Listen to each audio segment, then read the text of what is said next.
I'm Caroline Walsh, 35 years old. 8 weeks ago, I was lying on my kitchen floor unable to move my right side, my vision blurring, while my 3-year-old son Liam stood next to me holding his favorite stuffed elephant and saying, "Mama sleeping?" over and over. I'd managed to call 911 before I collapsed, and the dispatcher stayed on the line with me, keeping me conscious while I listened to Liam's confused little voice. The paramedics arrived within 7 minutes.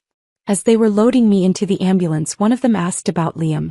"Who can we call for your son? He can't stay here alone." "My sister," I managed to slur. "Madison. She lives 15 minutes away." They called her from my phone while hooking me up to monitors and starting in 4. I heard her voice through the speaker, annoyed and sharp. "Caroline, what's going on? I'm literally walking into a spa appointment." The paramedic, a woman named Anna, spoke clearly.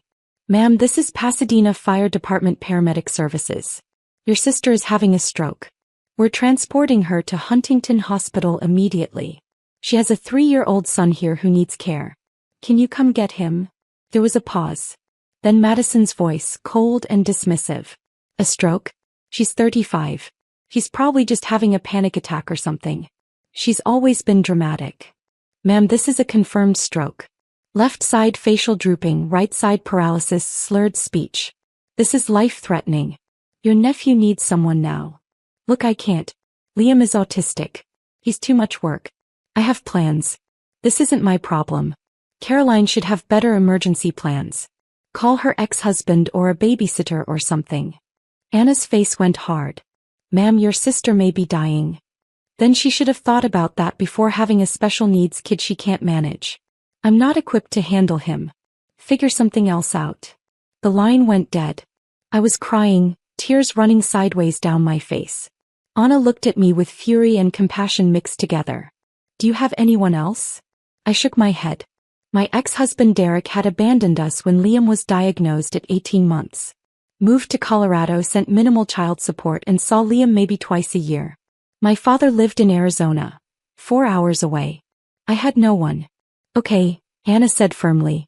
"I'm calling a specialized pediatric emergency care service. They handle special needs children. Your son will be safe. You focus on staying with us." Through my blurred vision and scrambled thoughts, one thing became crystal clear. I had been sending my sister $5,000 every single month for 7 years. That's $420,000. I had funded her influencer lifestyle, her apartment, her spa appointments, her shopping addiction, her entire existence. And she just told paramedics that my son was too much work, while I was actively having a stroke. Before I tell you what happened when my father found out, if this story is resonating with you, I'd appreciate a like and subscribe. But only if you're genuinely connecting with it. Now let me tell you how I ended up funding my sister's Instagram perfect life while she couldn't be bothered to help when my life was falling apart. Madison and I used to be close. Growing up, she was the fun one, beautiful, charismatic, always the center of attention. I was the responsible one, good grades, steady job, predictable life. Our mother died when I was 19 and Madison was 16, and I sort of became her parent. I helped her through high school, helped her apply to colleges, helped her move into her dorm. After college, Madison decided she wanted to be an influencer. She was beautiful enough, tall, blonde, photogenic. She started an Instagram focused on luxury lifestyle, and quickly gained followers. The problem was that she had no actual income to support the lifestyle she was posting about. That's where I came in. I was 28. Working as a pharmacist making $125,000 a year, married to Derek and pregnant with Liam. Madison called me crying one night. She was about to be evicted from her apartment. She needed $3,000 immediately. I sent it. Then she needed money for content creation, a new camera, a new laptop, photo editing software. I sent it. Then she needed help with her car payment, her credit cards, her lifestyle expenses. Before I knew it, I was sending her $5,000 every month. She told me it was temporary, just until she made it big as an influencer. That was 7 years ago. She never made it big. She had about 47,000 followers. Enough to get occasional free products, not enough to actually make a living.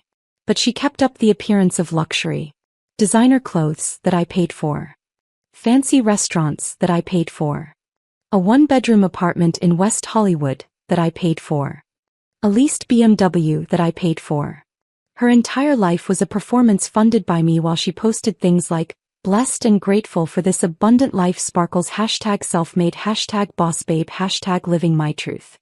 When Liam was born, Madison came to the hospital for 20 minutes, took a few photos holding him for Instagram, #anti-life #family first, and left. When Liam was diagnosed with autism at 18 months, she said, "That's rough.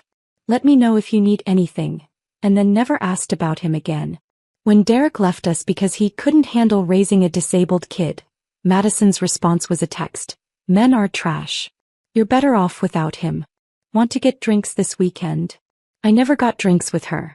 I was too busy with therapy appointments, occupational therapy, speech therapy, behavioral therapy.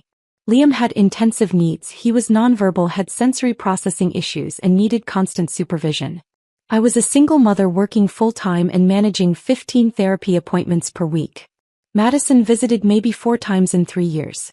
Each time she'd stay for an hour, get overwhelmed when Liam had a meltdown and leave saying, "I don't know how you do it. He's so intense." But she never once offered to help. Never offered to watch him so I could sleep or shower or just breathe. Never offered to come to an appointment with me. Never asked what she could do. She just kept cashing my checks and posting #self-care content about bubble baths and yoga retreats. The stroke was massive. A blood clot in my middle cerebral artery caused by undiagnosed high blood pressure. Stress induced from being a single working mother to a special needs child while financially supporting my ungrateful sister. I was in surgery for 6 hours while they removed the clot. The specialized care service Anna called found a woman named Teresa who was trained in special needs care. She got to my house within 30 minutes, met Liam and stayed with him for 4 days until my father could drive up from Arizona. The bill for specialized emergency care came to $6,240. Worth every penny to know Liam was safe and cared for by someone who actually understood his needs. Madison didn't call the hospital. Didn't text. Didn't check on Liam. Nothing. On day 3, from my hospital bed with partial paralysis on my right side and my speech still slurred, I opened my banking app with my left hand and canceled the automatic transfer. 7 years of payments, stopped in 30 seconds. My father arrived on day 4. Dad was 67, a retired high school principal, widowed for 16 years, living quietly in Tucson. He'd always been close with both of us, never played favorites. When he walked into my hospital room and saw me, half my face still slightly drooped, struggling to speak clearly, my right arm in a brace, he started crying. "Caroline," he whispered. "My girl. What happened?" I told him everything. About the stroke, about calling Madison, about her refusal to help, about her dismissing Liam as too much work. About Teresa, the specialized care worker who'd been a stranger but had saved us. My father's face went through several emotions: shock, disbelief, rage. "Madison said that? While you were having a stroke?" I nodded, starting to cry. "She said he wasn't her problem, Dad. She said I should have better emergency plans. Like I planned to have a stroke at 35. Where is she now?" "I don't know. She hasn't called." My father pulled out his phone and called her right there. She answered on the 4th ring. "Hey Dad. What's up? What's up?" My father's voice was shaking with suppressed fury. "Your sister had a major stroke 4 days ago. She's in the hospital partially paralyzed. Where are you?" "Oh. Yeah, I heard about that. How is she? How is she?" "Madison, you were called to help with Liam during the emergency. You refused. You told paramedics your nephew was too much work." There was a pause. "Dad, you don't understand. Liam is really difficult. He has meltdowns and special needs. I'm not trained for that. It's not fair to expect me to drop everything. You were at a spa appointment. So, I had plans.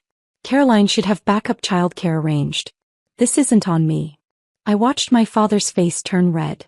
"Get to this hospital. Now." "Dad, I'm busy." "Madison Louise Walsh, you get to Huntington Hospital in the next hour or I swear to God I will drive to your apartment and drag you here myself. Now." He hung up. Looked at me. "I'm sorry. I'm so sorry, I didn't see how she'd become. It's not your fault. I enabled her to. After your mother died, I let you take care of her because you were so good at it. I should have made her grow up. I should have made her responsible. Instead, I let her become this. This person who thinks spa appointments are more important than family emergencies. Madison showed up 2 hours later, dressed like she was going to brunch. Designer sundress, perfect makeup, expensive sunglasses. She walked into my hospital room like she was doing us a favor by showing up. "Hey Caro. Wow, you look rough. How are you feeling?" Before I could answer, my father stood up. "Sit down, Madison. Now." Something in his tone made her actually obey. She sat in the chair by the window looking nervous. "Do you understand what happened to your sister?" Dad asked. "She had a stroke." "I know. It's scary, but she's going to be fine, right?" "She almost died," Dad said flatly. "She was on the floor of her kitchen unable to move while your 3-year-old nephew stood next to her confused and scared. The paramedics called you to help with Liam. You refused. You called your autistic nephew, too much work, and said he wasn't your problem. I was just being honest. You were being selfish." Dad's voice rose. "You were being the most selfish, entitled, ungrateful person I've ever seen. Your sister almost died and you couldn't be inconvenienced for one afternoon. Dad, you don't understand what it's like with Liam. He's not like regular kids. I spent 4 days with him." Dad shouted. 4 days? Your 67-year-old father with a bad hip and no special training figured it out in 4 days. Teresa, the care worker, taught me his routines, his comfort items, his communication methods. It took me 1 evening to learn. You couldn't spare 1 afternoon." Madison's lip trembled. "That's not fair." "Fair? You want to talk about fair?" My father pulled out his phone and pulled up something. "Caroline, how much money have you been sending Madison every month?" I looked at Madison. Her face had gone pale. "Dad, that's private." $5,000, I said quietly. "Every month for 7 years." My father's hands were shaking as he did the math on his phone. $420,000. Caroline has sent you $420,000 over the past 7 years. While working full-time, raising a special needs child alone, managing 15 therapy appointments a week. She's been funding your entire lifestyle. Madison's mouth opened and closed. "That was..." Caroline offered. "I didn't force her. You told her it was temporary." Dad's voice cracked. "You said it was just until you made it as an influencer. 7 years later, you're still living off your sister while posting about being #self-made and #blessed. Where do you think that money came from, Madison?" I thought Caroline was doing well financially. She was doing well. Until she started funding your fake luxury lifestyle. She could have had savings. She could have had a better house. She could have had help with Liam. Instead, she was paying for your BMW and your designer purses and your spa appointments while she struggled alone. Tears were running down Madison's face now. "I didn't know it was that hard for her. Because you never asked." I spoke up, my words still slightly slurred but clear enough. "You never once asked how I was managing. You never asked about Liam's appointments. You never offered to help. You just took my money and pretended your life was perfect while mine was falling apart. Caroline, I'm sorry. You told paramedics my son wasn't your problem," I said, and my voice broke. "While I was having a stroke. While I thought I might die and leave Liam alone. You said he was too much work. He's 3 years old, Madison. He's your nephew. And he was too much work for you to handle for 1 afternoon while your sister was dying." Madison was crying hard now. I panicked. I didn't know what to do. "So you did nothing," Dad said coldly. "You chose a spa appointment over your sister's life. You chose your convenience over your nephew's safety. And you know what Caroline did? She hired specialized care from the ambulance while actively having a stroke. She made sure Liam was safe even while she was paralyzed. She's more of a parent while dying than you've ever been while healthy. I know I messed up. You didn't mess up. You showed who you are. And who you are is someone who takes $420,000 from her sister and can't give back 1 afternoon when it matters most." My father stood up and walked to the window, his back to both of us. When he spoke again, his voice was quiet and broken. "Your mother would be ashamed of you." Madison gasped like she'd been slapped. "Dad. She would be. Your mother was the most giving person I ever knew. She would have dropped everything for family. She would have been at this hospital the second she heard. And she would look at what you've become. This selfish, self-absorbed person who values spa appointments over human lives. And she would be heartbroken." "Please don't say that," Madison sobbed. I spent 16 years telling you girls that your mother's legacy was love and family. Caroline lived it. She gave everything to everyone, including you. You spit on it. You spit on your mother's memory, your sister's sacrifices, and your nephew's needs. All for what? Instagram likes? Free makeup samples? A fake lifestyle you can't actually afford.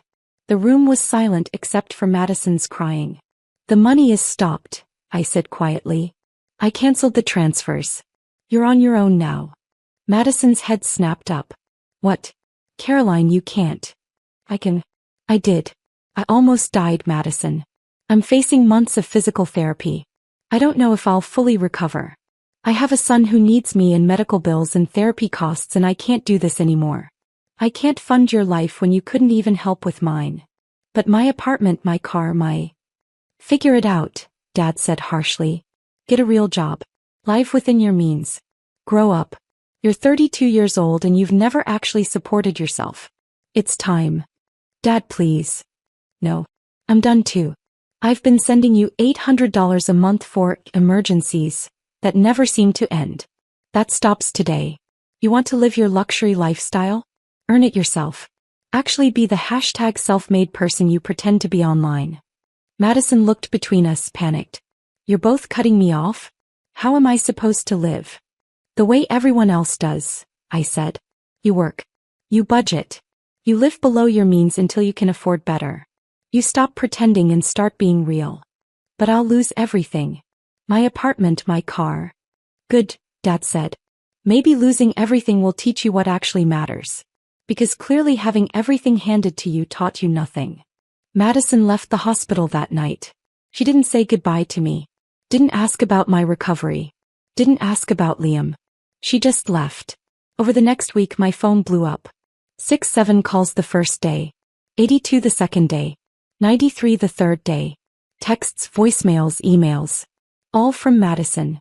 Caroline, please, I'm sorry. I didn't mean it. I was just scared of doing something wrong with Liam. Please don't do this. I'll lose my apartment.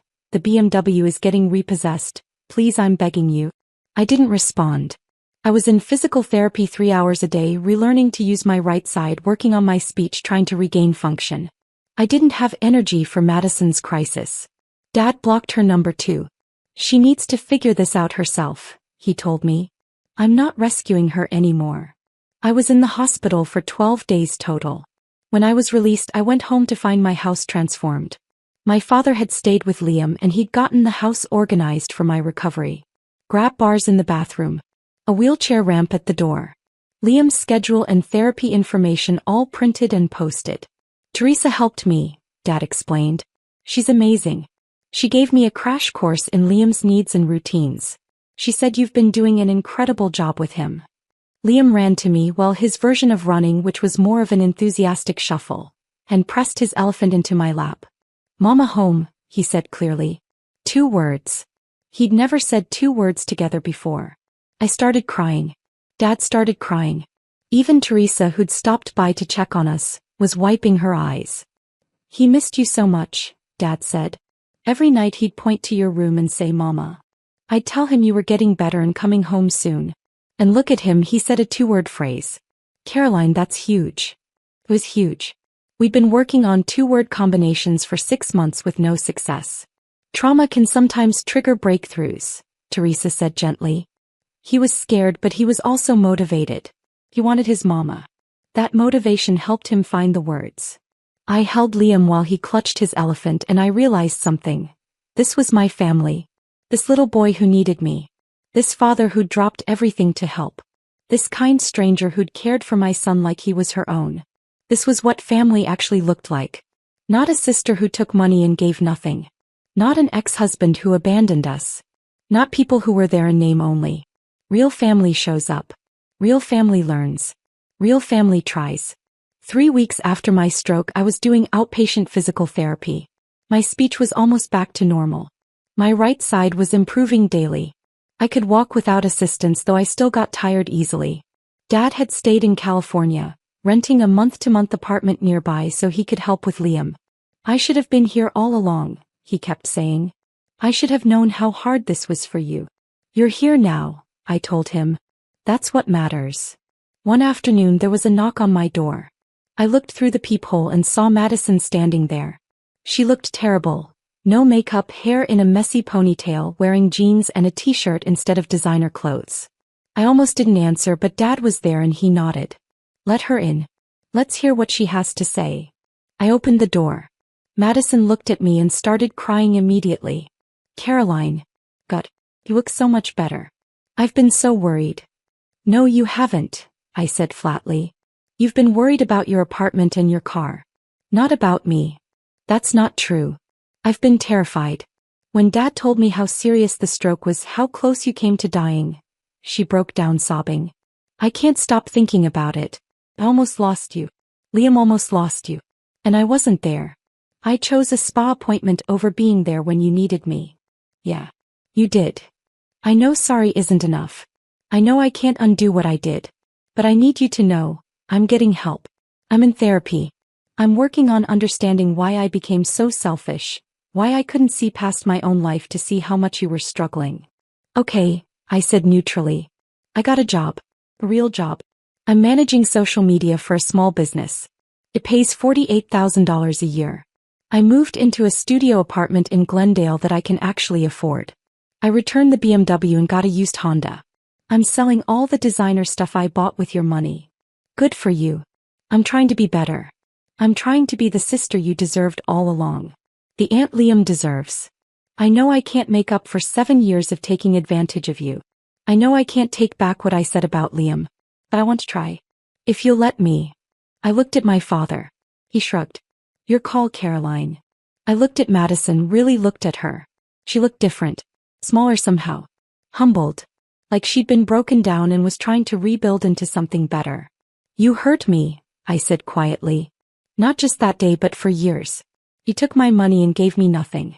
You treated Liam like he was a burden instead of a blessing. You made me feel like I was doing it all alone because I was doing it all alone. You weren't there. I know. And the worst part? I kept giving. I kept sending money because I thought that's what love was. I thought if I just gave enough, you'd eventually care about me the way I cared about you. But you never did. I did care. I just showed it terribly. I showed it by taking and taking because it was easier than actually being present. Why? I asked. Why couldn't you just be there for me? Madison sat down heavily on my couch.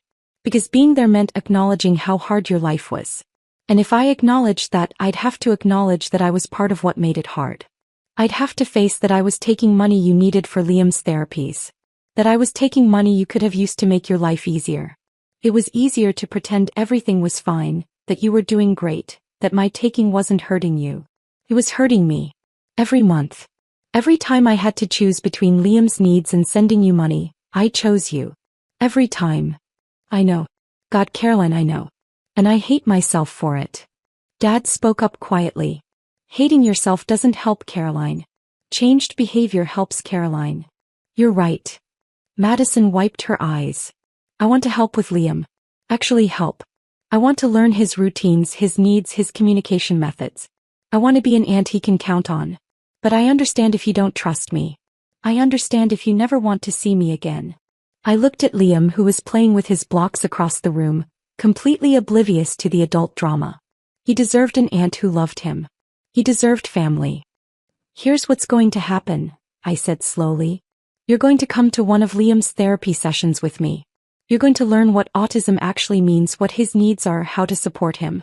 You're going to see what my daily life actually looks like. Hey, yes. I'll do that. Then you're going to start coming over once a week. For an hour. You're going to spend time with Liam while I supervise. You're going to learn how to be with him, how to help him, how to be actually useful. I can do that. And if you flake, if you cancel, if you show up late, if you act like it's too much work, we're done. Forever. I will block you from my life completely and you will never see Liam again. One chance, Madison. That's all you get. I won't flake. I promise. Promises are worthless. Show me. Show up. Do the work. Be the person you should have been all along. That was 5 weeks ago. Since then, Madison has shown up every single week. She's been to 3 of Liam's therapy sessions. She's learned his schedule, his comfort items, his triggers. She's getting better at being with him. Last week, she watched him for 2 hours while I went to a doctor's appointment. When I came home, they were playing together. She'd learned one of his games and he was actually engaged with her. It was the first time I'd seen them connect. "He's amazing," she said when I walked in. "I can't believe I missed 3 years of getting to know him." "You can't get those years back," I said. "But you can be here now." "I want to be. I really do." My recovery is ongoing. I've regained about 85% function in my right side. My speech is back to normal. I'm working reduced hours at the pharmacy, and Dad has decided to move to California permanently to help with Liam. "I should have been here years ago," he keeps saying. "I should have seen how much you were carrying alone. You're here now. That's what counts." The $5,000 I'm no longer sending to Madison goes to Liam's therapy fund and my medical bills. I'm saving for the first time in 7 years. I bought Liam new sensory toys. I hired Teresa as a regular respite care provider so I can have breaks. I'm building an actual support system instead of just being a support system for everyone else. Madison's transformation hasn't been perfect. There have been moments where I see the old entitlement creeping back. A comment about missing her old life, a wistful look at designer stores. But she catches herself now. She apologizes. She's trying. Last week she posted on Instagram for the first time in months. No designer clothes, no luxury lifestyle. Just a simple photo of her and Liam playing blocks with a caption that read, "3 years late, but I'm finally learning what it means to be Auntie M to this incredible kid." Autism isn't scary or too much work. It's just different.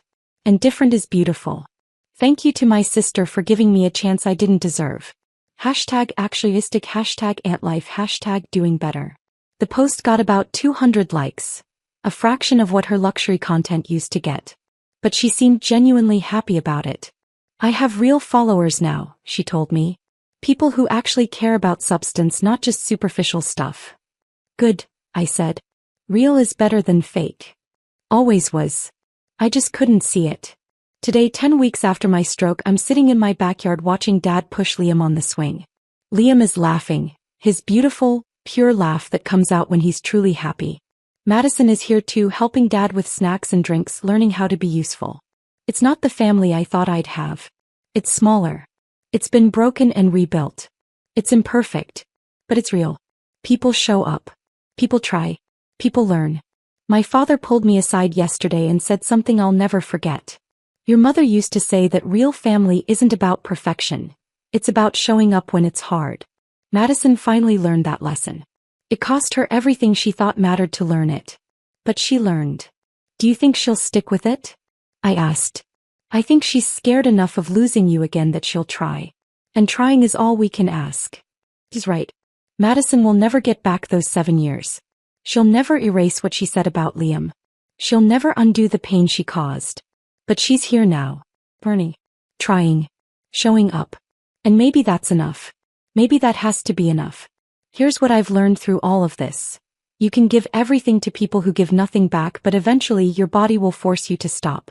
Mine forced me to stop by literally shutting down. The stroke was my body saying, enough. Cutting off toxic family isn't always permanent if they're willing to change. But the key is willing. Madison had to lose everything to become willing. Some people never get there. I spent $420,000 trying to support my sister while she couldn't support me for one afternoon. That math didn't work. That relationship didn't work.